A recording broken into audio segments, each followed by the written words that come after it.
Kawan Dunia Muram, selamat berjumpa kembali dan selamat dini hari dengan judul Spirit Drawing Experience, Black Giant and Red Miskay. Jika diterjemahkan secara bebas adalah spirit ketika melukis, pengalaman melukis makhluk astral yang bernama genderuwo dengan kuntilanak merah. Di samping saya sudah ada Rizky Rifanto dengan Gilang Ramdan yang akan berbagi kisah mengenai pengalaman mereka selama beberapa kali mungkin melakukan proses penyerapan energi dan melakukan penggambaran terhadap makhluk-makhluk yang mereka jumpai atau mereka rasakan. Itu nanti kita akan bincang-bincang santai, kita akan berbagi pengalaman, dan kawan-kawan Dunia Muram yang ada di sini pun bisa melakukan interaksi, bisa bertanya, juga sekaligus berbagi pengalaman jika memang pernah memiliki beberapa hal atau beberapa peristiwa yang mirip dengan apa yang dialami oleh Gilang dengan Rizky.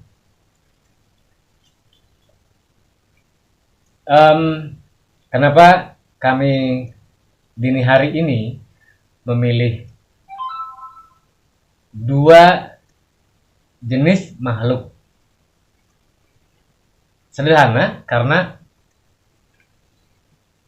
dua makhluk inilah yang kerap menjadi perbincangan, kerap muncul, kerap terlihat, kerap terasa, melampaui beberapa jenis yang lainnya. Artinya ini sebenarnya sesuatu energi yang paling banyak dirasakan oleh manusia. Bagaimana nanti pengalaman Rizky dengan Gilang? Kita akan sama-sama mulai tanyakan kepada mereka. Anjir. Aduh, dimulai dari siapa nih, Pak? Dia kalau permainan tuh muter gini. Oh, begitu ya. Kalau permainan muter. Kalau energi bisa bolak-balik. Iya. Ya kan? Bisa vertikal, bisa horizontal. Silakan. Energi siapa yang lebih ingin duluan? Oh, baik. Mungkin saya awalin dulu. Jadi pengalaman ini sebenarnya terjadi tuh di bulan-bulan Desember ya. Jadi ya saya sebagai orang yang awam istilahnya belum terlalu ahli dalam dunia astral, tapi setidaknya merasakan dan bahkan sesekali bisa melihat gitu loh. Maksudnya melihat wujudnya maupun energinya lah istilahnya. Nah, jadi pada saat itu tepatnya sih sekitar tanggal 2 Desember tahun lalu saya menggambarkan sosok Black Giant. Sebenarnya saya juga agak ragu ya dengan apa yang saya lihat gitu loh, karena memang saya juga masih bertanya apakah benar saya melihat itu, tapi pada kenyataannya pas proses menggambar yang terlihat kurang lebih seperti ini. Jadi istilahnya apa ya, kalau proses awalnya itu emang sebenarnya saya nggak ada niat buat gambar ini gitu loh. Cuman karena posisi gambarnya itu malam hari dan kebetulan di teras rumah, Dan rumah saya sendiri tuh di belakang rumah itu kebun bambu dan makam Cina sih sebenarnya, kuburan lah, kuburan Tionghoa. Nah, pada saat gambar itu ya mata saya emang tertuju ke media. Waktu itu saya gambar di media digital ya, di tablet. Tapi ya mungkin yang terlihat itu bukan dengan kasat mata, tapi justru melihat sosok lain gitu loh. Yang seperti mengintip lah istilahnya tuh Bang. Jadi ya sosok ini seolah-olah menampakkan gitu loh bagaimana wujudnya, dan dengan refleks sih sebenarnya, refleks aja karena posisinya juga menggambarkan kita bermain imajinasi ya. Kita mencoba mengimajinasikan, memvisualkan apa yang kita gambarkan atau kita bayangkan, dan pada saat proses ini justru yang terlihat sosok Black Giant ini. Nah, itu makanya mungkin saya yang sebagai awam juga punya pertanyaan ke kawan Gilang, apakah ketika proses melukis itu pengalamannya seperti itu. Jadi mata kita tertuju kepada media, tapi penglihatan kita melihat sosok lain gitu loh. Nah, itu aja sih yang perlu saya konfirmasi. Tapi secara sosok kurang lebih seperti ini. Untuk ukuran itu memang saya lihat tinggi ya, cukup besar ya. Kalau dilihat dari jauh itu hampir sama dengan ukuran pohon beringin lah. Pohon beringin tingginya. Enggak sampai segitu, cuman melampaui rumah lah, atap rumah. Nah, itu karena lebih tinggi dari atap rumah. Iya. Sebenarnya kalau misalkan ya sesuai visualisasi, sesuai apa yang dilihat itu, di sebelah sini tuh ada ya, untuk lokasinya ada pohonnya gitu loh. Yang saya lihat ini ada pohonnya. Nah, di sini rumah. Nah, baru ininya itu mengintip di balik. Ininya mengintip. Iya. Malu-malu begitu. Ya, sepertinya gitu, kayak malu-malu gitu dia. Penggemar vibes. Ya, bisa jadi sih ya.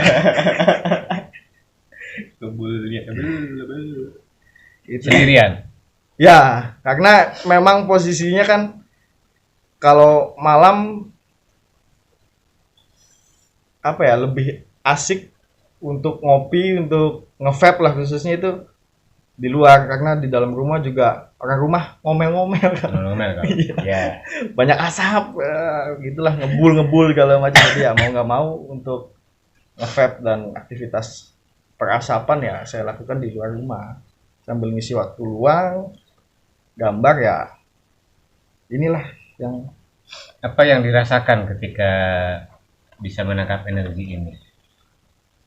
Kalau yang dirasakan itu secara badan ya, itu panas dingin awalnya.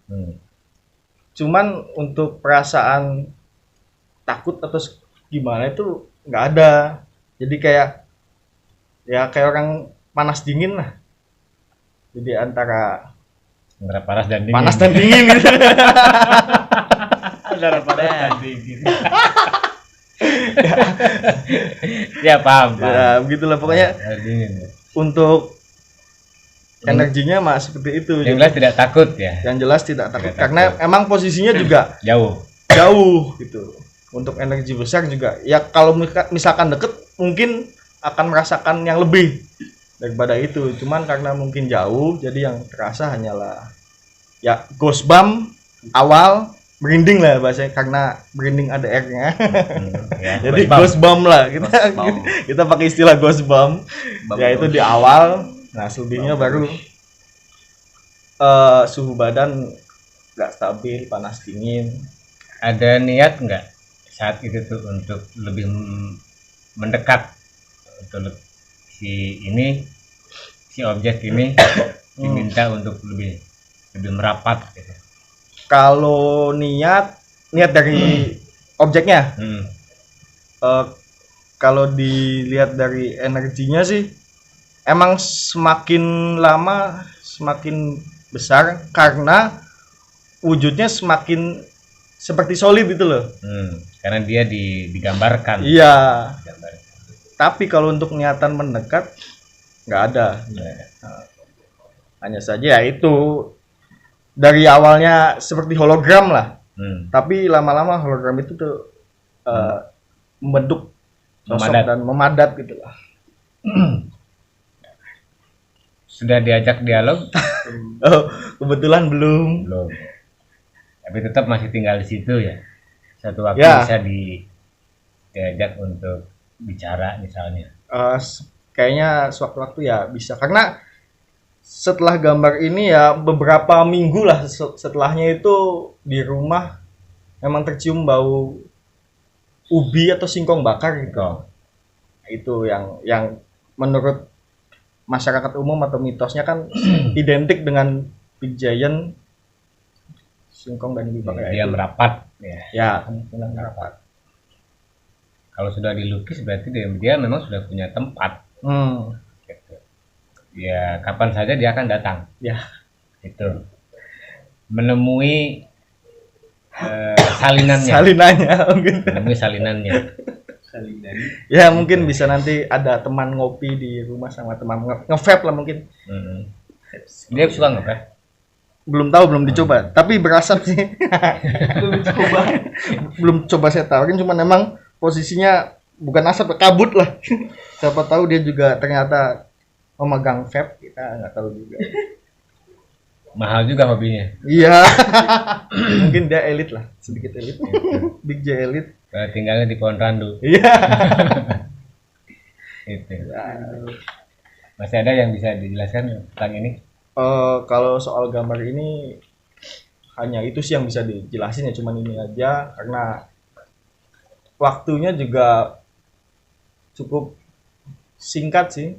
Merasakannya juga cukup sebentar gitu, nggak sampai berjam-jam, hanya setelah gambar ini selesai hilang. Dia cuma pengen eksis, cuma pengen digambar, setelah itu selesai. Ya. Sama ya sebenarnya nih di saat itu tuh posisi saya sebenarnya nggak mau menggambarkan sosok ini.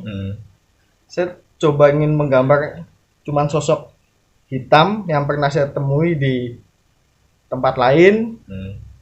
Tapi begitu proses menggambarnya jadinya begini. Jadi artinya energi yang lebih kuat ini yang muncul. Karena emang objek yang awalnya saya ingin gambar itu memang bukan saat itu saya lihat, tapi pengalaman saya sebelumnya. Saya coba mengingat-ingat kembali, ya mungkin dia tertarik dengan apa yang saya lakukan hingga energi dia yang tertangkap. Nah, itulah pengalaman. Kalau gambar satunya gimana? Oh, gambar satunya. Nah, ini yang menarik dari gambar yang kedua nih. Kalau gambar ini lebih ke ini ya, energi ya.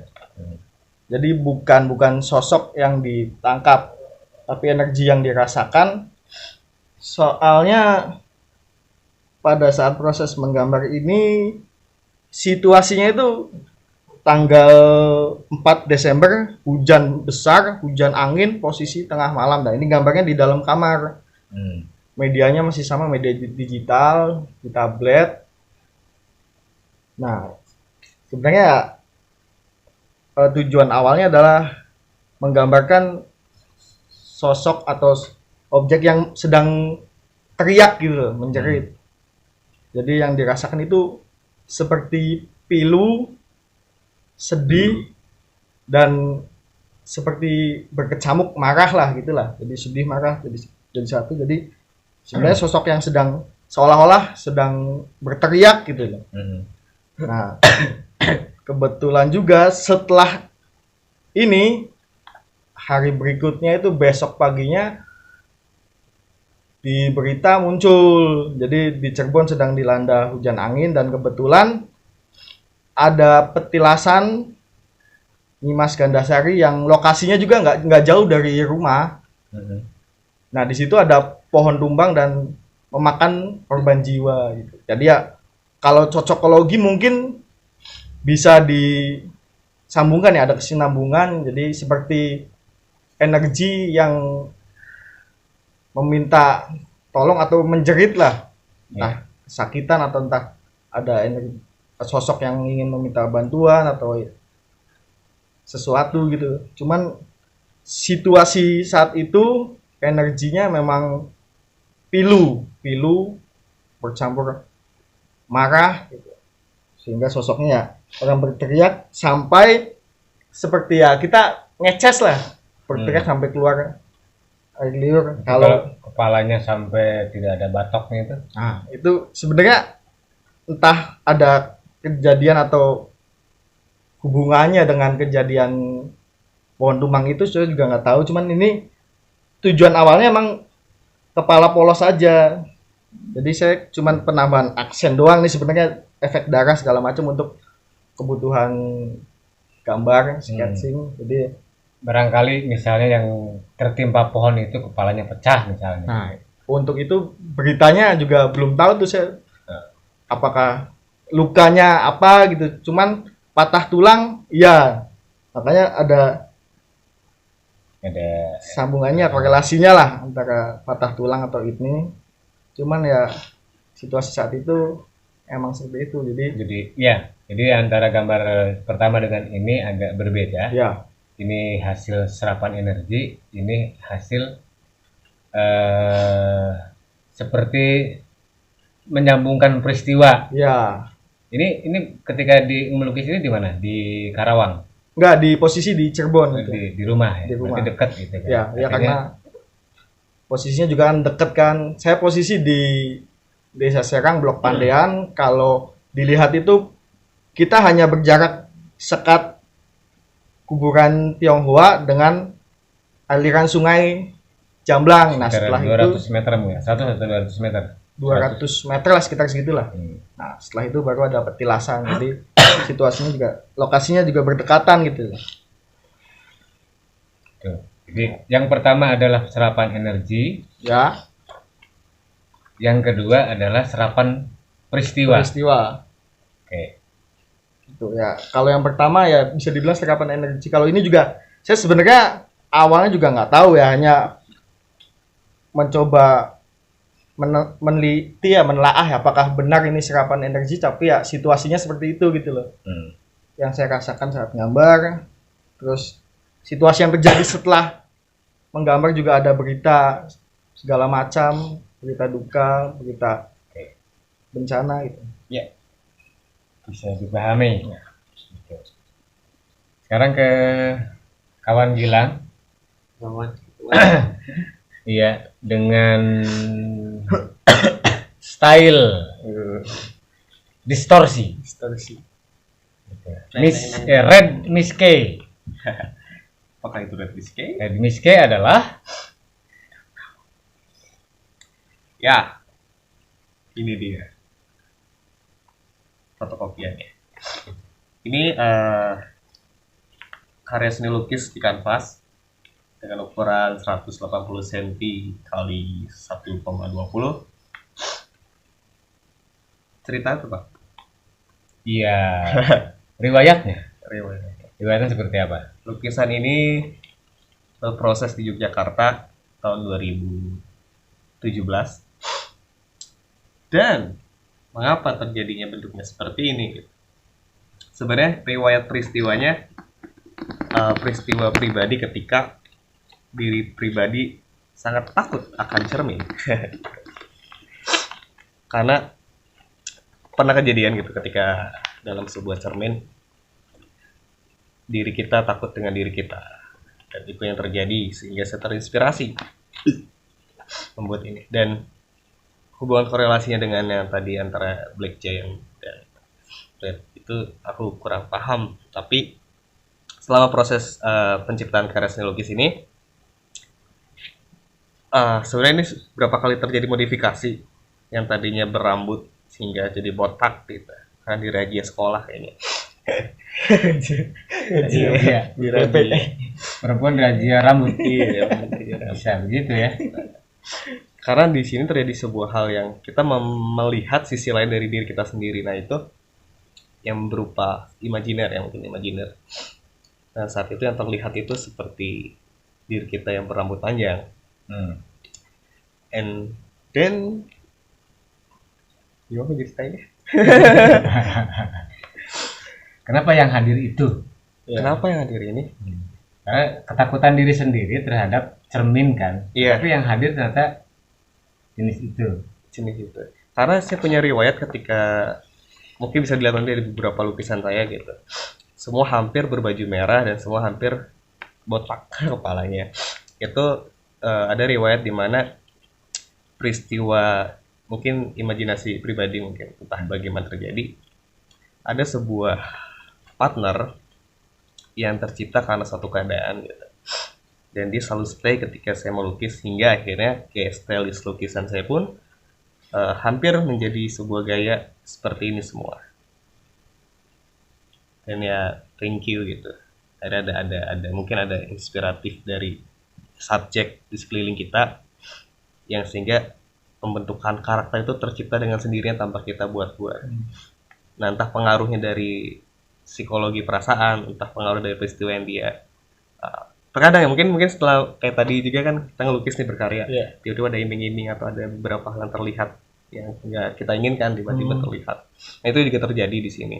Posisi di sini yang tadinya tentang diri sendiri ingin kita ceritakan dalam media kanvas, ternyata ada beberapa hal yang kita sambut, kita serap gitu dari sekeliling fenomena di lingkungan proses penciptaannya, sehingga terwakilkan dengan sendirinya. Yang tadinya saya bersifat, rata-rata lukisan saya itu lembut dengan dimensi-dimensi seperti ini, tiba-tiba di sini ada beberapa penegasan, bahkan tiba-tiba jadi 2 dimensi. Nggak menyatu itu ya? Ya, tidak menyatu. Yang tadinya ini tuh tidak seperti ini malah jadi seperti ini gitu. Itu adalah pengaruh dari tempat kita proses pembuatan.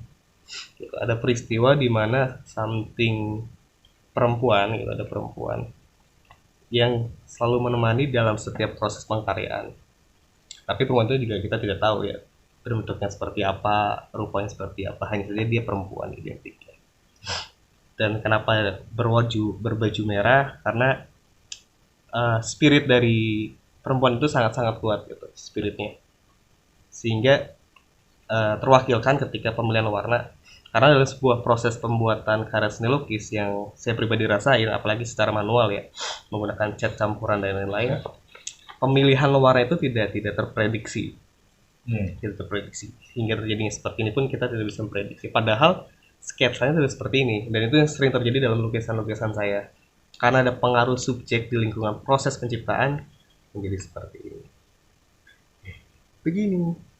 Gitu. Ini dari beberapa pengalaman pribadi. Tapi yang satu ini ada lukisan berikutnya.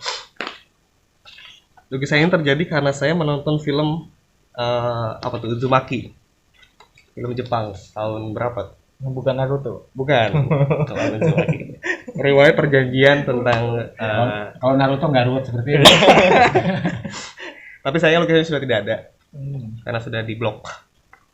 Nah lukisan ini terjadi ketika setelah menonton itu terbawa kepada proses penciptaan. Jadi ternyata ada seorang anak kecil yang menjadi korban dari sebuah ritual tradisi yang dimana dia menjadi korban tumbal. Nah secara tidak langsung pada saat proses penciptaan seling dari penontonan film itu mungkin terlalu abstrak kali ya. Iya. Soalnya di dalam sini ada ada anak kecil perempuan yang sedang teriak dan semuanya lehernya itu dililit. Dan di situ saya merasakan ada beberapa hal dari energi yang kita serap dari film itu, sebuah harapan, hope, dan kayak dia minta tolong. Itu sih kalau terjadi secara mistik atau secara metafisik, mungkin secara energi ya. Kalau berkaitan dengan yang minta tolong itu, apa yang Gilang lakukan? Itu pertanyaan menyebalkan. Iya, apa yang Gilang lakukan? Merespon kali ya. Respon. Terkadang beberapa proses penciptaan itu ada, ya misalkan dari teman ataupun dari lingkungan yang kita nggak tahu, kita serap aja, oh dia tuh gitu, ya udah. Saya mengapresiasi apa yang ada dan saya coba eksplorasi dengan yang saya bikin. Berkaitan dengan banyak lukisan yang kemudian ditengarai menjadi tempat tinggal mereka gimana? It's okay. Karena emang ada riwayat mengatakan ketika benda atau gambar hidup itu terkadang memiliki magnet untuk menyerap energi-energi dan ya jika mereka menginginkan dan tertarik silakan. Yang penting kita tidak mengisinya. Jadi kawan dunia muram di sini sudah terlihat bahwa ada dua style yang berbeda. Yang pertama Rizky Rifanto itu lebih maskulin, mewakili style maskulin, dan Gilang mewakili style feminim, gitu kan. Bukan hanya lukisan ini saja, tapi banyak lukisan Gilang gitu, lebih feminim. Karena sebagaimana yang menjadi perbincangan kami juga, Gilang lebih banyak dikelilingi jenis-jenis perempuan, gitu kan, dan itu sangat dominan di banyak lukisannya. Kalaupun ada satu dua yang berjenis laki-laki lah katakan, tetapi tidak sebanyak yang berjenis perempuan. Nah, saya justru ingin bertanya dari dua pengalaman yang berbeda ini, gitu. Akarnya dari mana sampai bisa melukis seperti ini tuh? Misalnya ada karena bakat, karena sesuatu yang bersifat impulsif, artinya muncul seketika tanpa ada upaya untuk mengasahnya, tiba-tiba ya karena dorongan tertentu aja, tapi tidak menjadi sesuatu yang katakanlah ditekuni misalnya. Kalau Gila kan berbasis akademik juga, gitu kan, berbasis akademik, kemudian secara dasar punya bakat untuk bisa melakukan interaksi dengan kawan dunia astral, gitu kan. Ini gimana, gitu kan? Dua hal yang berbeda. Iya, kalau saya beda dari Gilang. Kalau Gilang emang dia punya gift, dikaruniai, dianugerahi dua anak. Jadi dia emang punya gift untuk memiliki sense itu, jadi bisa merasakan sesuatu, juga komunikasi. Kalau saya sekaligus terlibat. Ya, sekaligus terlibat. Ya. Begitu Kakak Gilang. Ya. Kalau saya sebenarnya juga bingung ya, dibilang bakat juga saya juga nggak tahu itu apakah bakat ataupun anugerah. Yang jelas kan katanya setiap manusia memiliki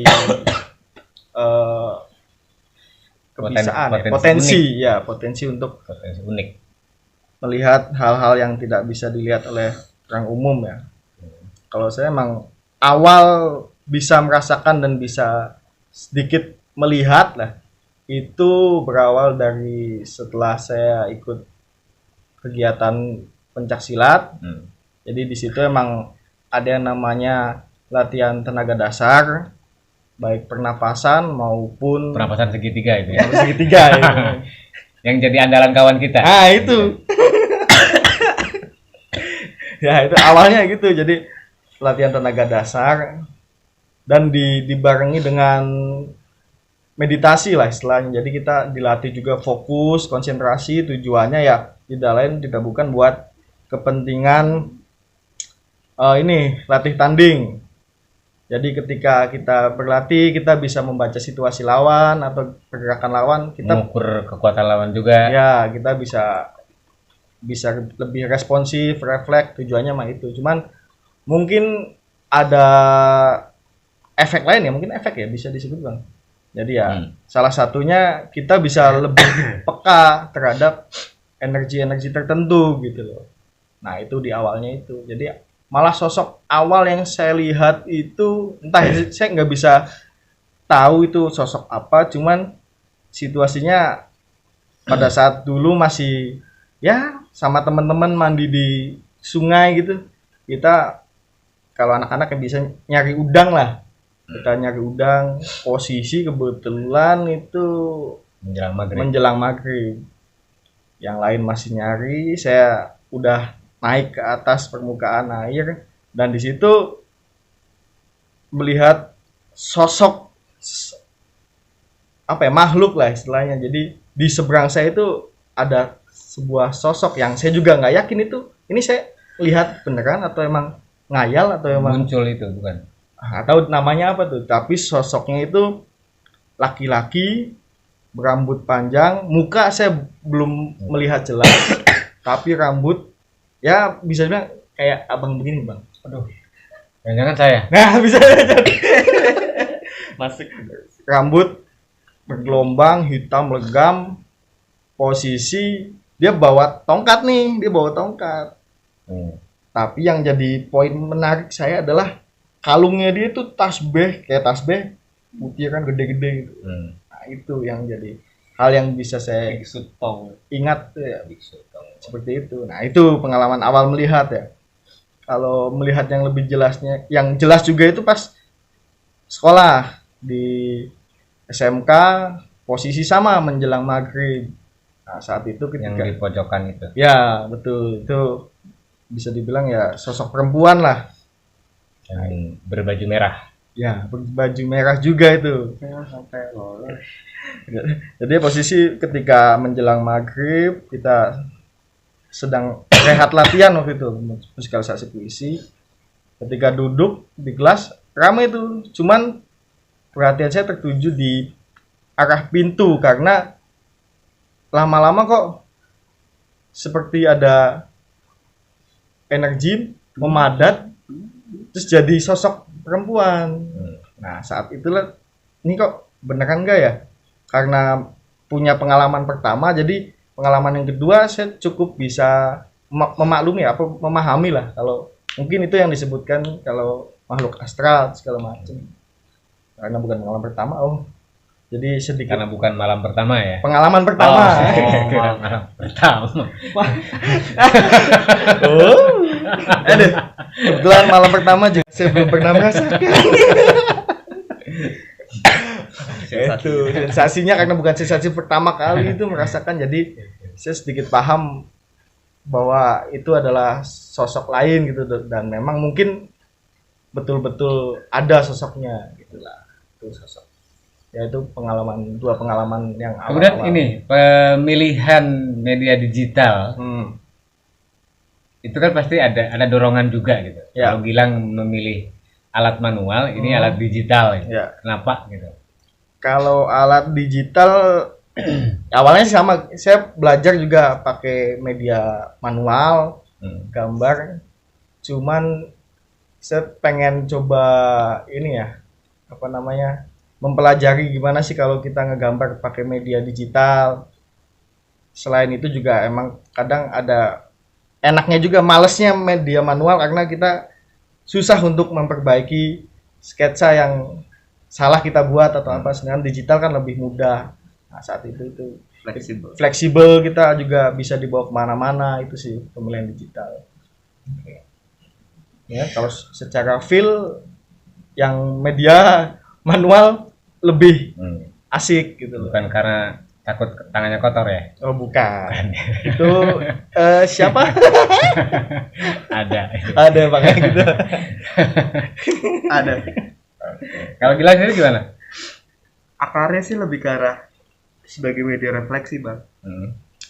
Jadi pemilihan dari sebuah kegiatan seninya itu karena tipikal personal yang identik, tidak mudah untuk bercerita. Ya. Gitu. Jadi Bukan introvert, bukan insecure. bukan juga sih. Nah, Lebih pada dunia sendiri aja. Nah itu, jadi sebagai pilihan sebuah media refleksi, makanya kenapa lebih senang di manual dan lebih senang di satu ruangan atau studio untuk mengerjakannya sebagai tempat ngapel bagaimana kita memflorkan perasaan, tempat ritual. bisa dibilang ritual sih, refleksi ya.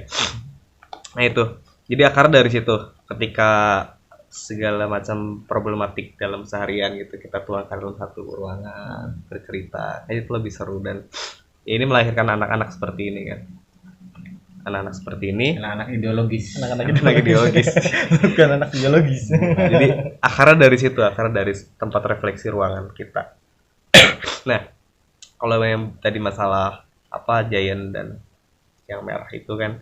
Kalau saya pribadi perihal pengalaman tentang hal-hal gitu, mungkin saya nggak tahu rupanya seperti apa gitu, tapi beberapa hal kayak energinya mungkin kita bisa ngerasain ya ketika dia, kalau saya lebih ke arah kepekaan terhadap hal-hal begitu, kayak oh dia kok sedih, oh dia kok begitu, padahal orangnya siapa dan nggak tahu seperti apa. Cuman itu menjadi sebuah konsumsi ketika kita berkarya kan. Terkadang yang kita perlu pahami tidak hanya manusia-manusia yang di sekeliling kita gitu. Kadang juga ada mereka-mereka yang perlu kita, ya secara tidak langsung ya, tanpa kita berniat untuk menerima cerita dia gitu. Dia dengan sendirinya kan menghadirkan. Tapi lebih ke arah feel you sih, ya. Oh dia sedih, oh dia sakit, oh dia murka, oh dia marah, oh dia kecewa. Nah itu menjadi konsumsi publik untuk karya seperti ini yang saya dapat dari sebuah ruangan kayak studio, kamar atau hal-hal itu. Yang Itu satu sih. hal lagi mau saya tanyakan, ketika menggambar sesuatu yang pada akhirnya menjadi tempat tinggal, itu otomatis tidak bisa dikomersilkan. Hampir saya pribadi sih gitu. Iya, hampir semuanya tidak bisa Iya. gitu ya. Dan tidak ingin juga. Adakah rencana untuk melakukan itu? Rencana bagi orang yang siap untuk menerima itu, karena takutnya gitu, pengalaman pribadi takutnya berdampak pada energi atau hal-hal nuansa ketika ditaruh di suatu tempat yang bukan tempat kita gitu, berdampak pada si penghuni atau berdampak pada lingkungan situ. Dapetnya negatif kalau Sekarang positif. mau meniru Effendi siapa Oh itu? iya.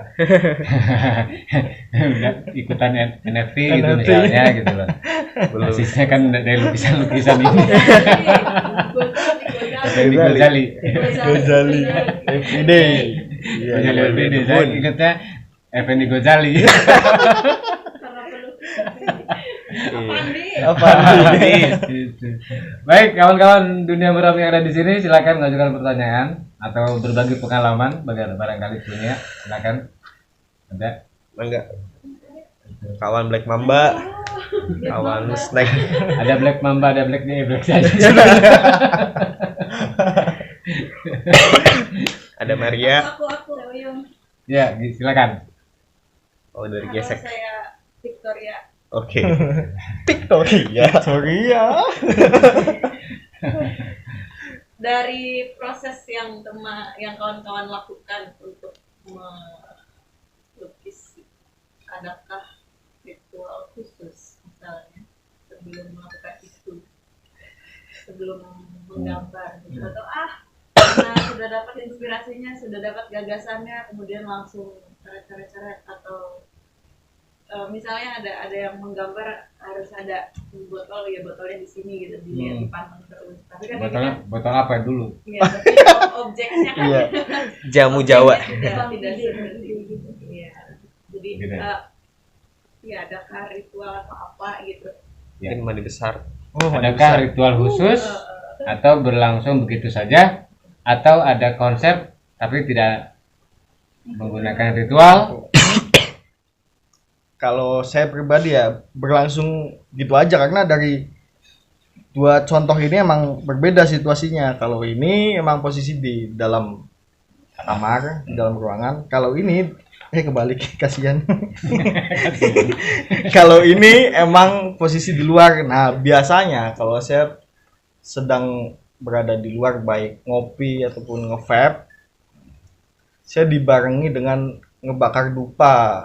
Tapi itu bukan ritual ya, hanya kebiasaan aja. Satu untuk mengusir nyamuk, dua untuk wangian, tiga juga. Jadi dari aroma itu, wangi itu ketika menggambar itu bisa menambah konsentrasi atau istilahnya ya feel-nya lah, untuk mendapetinnya lah dari wangian itu. Sebenarnya bukan ritual, tapi emang kebiasaan aja yang biasa dilakuin.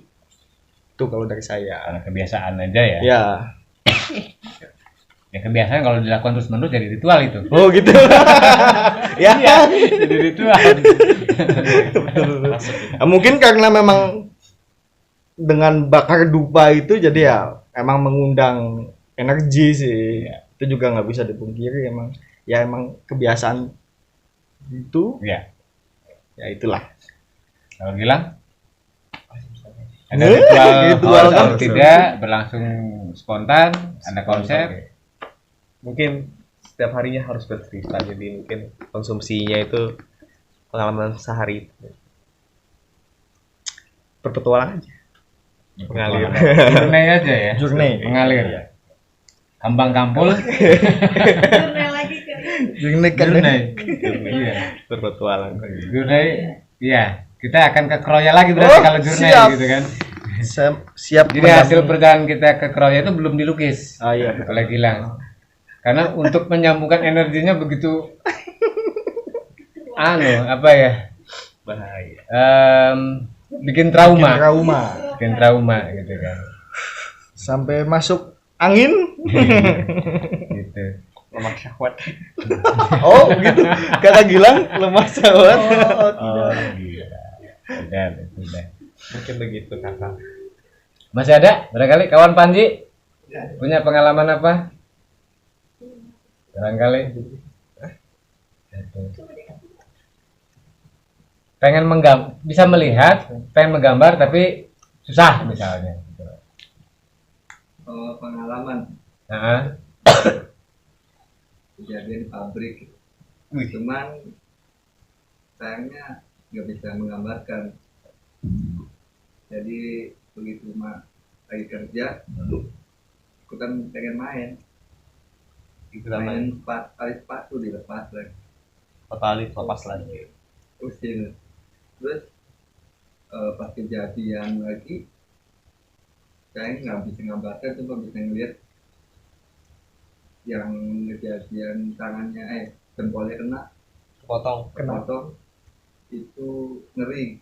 Yang saya pengalaman lihat taringnya panjang di khayalnya. Nah, Terus kadang-kadang rasakan juga kalau malam Jumat ada yang masak. itu sih Itu istri istri kedua. kedua ya. Nggak bisa menggambarkan. Ada yang masak gitu kan. Masak.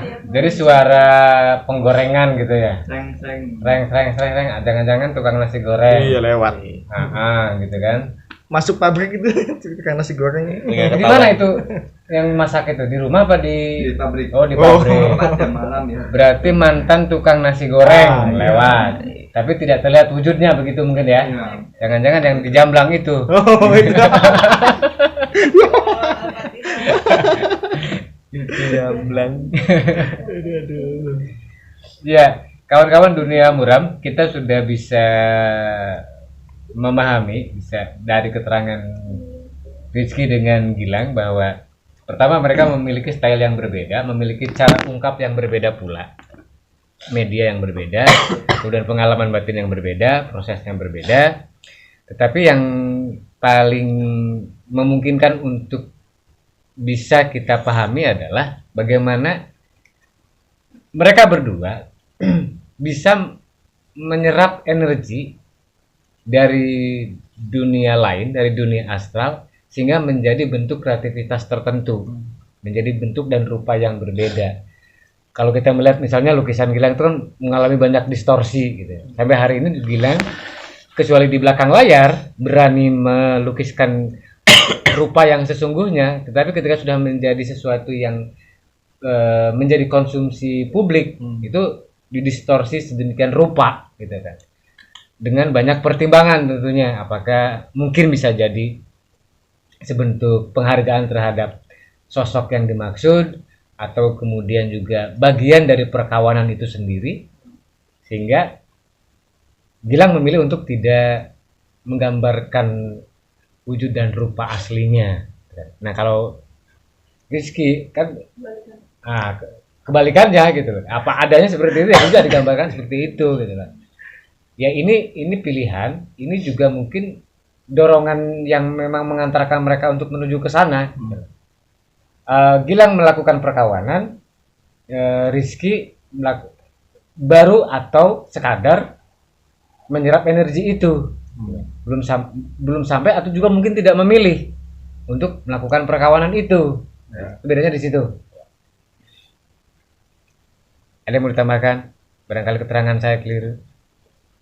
Ya kalau saya mah kurang lebih gitu ya. Jadi karena masih awam, setelahnya saya juga baru mencoba memahami dunia seperti ini, jadi emang situasinya belum mau mengenal lebih jauh. Kalau berkenalan, jika memang mampu untuk berkomunikasi, kenapa tidak gitu. Cuman untuk saat ini memang belum mampu untuk bisa komunikasi gitu loh. belum Belum tergerak ya. tergerak untuk bisa komunikasi. Ya intinya mas, ya mungkin nanti lah mengalir kambang kampul. Kalau kamu kayak tuh belantai. Ya mungkin nanti akan mengalir berjalan waktu lah seperti itu. Gitu. Tidak menutup kemungkinan. Nah itu dia. Nah, Ya, gimana? tidak menutup kemungkinan ya. Ya. Kalau saya pribadi gini, kebanyakan kita tuh banyak masyarakat Korea. Ya. Jadi sangat menyukai hal-hal yang dramatis kayak kisah sedih, kisah dilematik, kisah susah. Oh semua itu kita publikan. Padahal kalau saya pribadi, kenapa tidak kita publikan hal yang menyenangkan dan lucu? Walaupun misalkan dari historical, mungkin ya hampir 80% lukisan-lukisan saya tuh perihal ke dunia-dunia muram, orang-orang yang muram. Tapi gimana caranya saya menghadirkan ke publik itu hal-hal yang lucu? Karena bagi saya hal yang menyedihkan tuh tidak perlu kita. Meskipun tetap menyeramkan ya. Ya itu kembali kepada penilaian setiap insannya. Setiap insan. Itu motivasinya banyak distorsi. Gue di atas permadani setiap insan. Begitu mas. Iya siap kakak. Iya di. Baik, kawan dunia muram dimanapun Anda berada. Demikian obrolan kami mengenai dua cara, dua pilihan, dua sumber, dua gaya yang bisa kita eksplorasi. Insya Allah kita akan bertemu kembali dengan tema yang hampir mirip tetapi bukan dari sisi pelukis, melainkan dari sisi penulis yang mengeksplorasi dunia gaib menjadi karya tulisnya. Jangan pernah takut untuk mengenali ruang imajinasi kamu. Kita akan bertemu kembali.